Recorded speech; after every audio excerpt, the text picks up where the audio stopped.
Hey, Josh Tigg, Run T Farms, morning cattle move. Got a clear sky this morning, working on a sunrise after 2 days of pretty good rain. Thought I would get a shot here of what happens in the Piedmont of North Carolina when you get 2 days worth of rain. Ground starts to get extremely puggy, as you can see there. Everywhere one of those cows is stepped, it just mashes the grass down into the ground several inches. If you look here on this grass that they haven't grazed, see that mud right there that they've splashed on it. So we love the rain, got to have the rain, but it also works against us a little bit here in the winter. There's a lot of forage left here, trampled into and on the ground, which I'm not necessarily opposed to that, except for the fact about harvest efficiency. We still got several weeks to go, obviously, before we're going to be growing any grass, so we want to harvest it as efficiently as possible, but we can't destroy our ground. So we given these cattle those 2 days a pretty large area. I had one paddock here left out.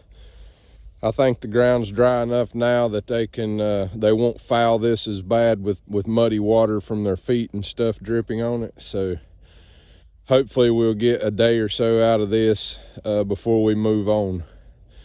So that's just one of the things we deal with. Our ground don't freeze here very often. If it does, it's not more than a day or so. So when we get weather in the winter, we have to spread our cattle out. So then our harvest efficiency, if we can graze at a very high stock density, we can harvest at 80 to 90%. We're probably on those two paddocks where it was pouring down rain for 2 days, we probably harvested at maybe 25%.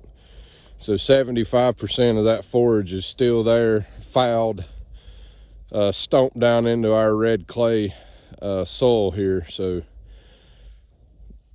I am open to suggestions from anybody that's grazing in similar conditions. What you guys do during really wet, puggy times. We try to just keep the cattle moving, give them a big area, and move on and deal with the fact that we're not harvesting forage as efficiently as we could, just so we can save our soil. That's something I struggled with learning how to graze.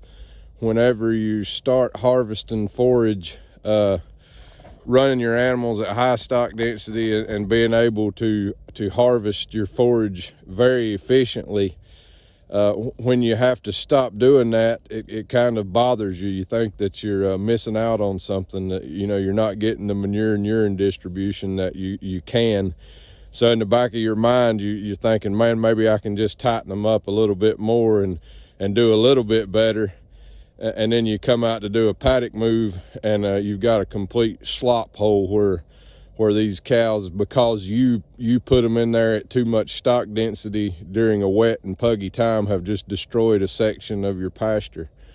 And I've done that multiple times, trying to squeeze every bit of stock density and harvest efficiency, grazing at various times. But as you move along, you'll learn that there's sometimes you just can't do it. You just have to accept the fact that you have to spread your cattle out during really wet times, and accept the fact that you're going to be able to harvest your forage a little less efficiently, but you're doing it for the betterment of the soil there, so you don't have a pugged up mess. So I'd love to hear your guys' comments on what you do when you're grazing really wet, puggy ground.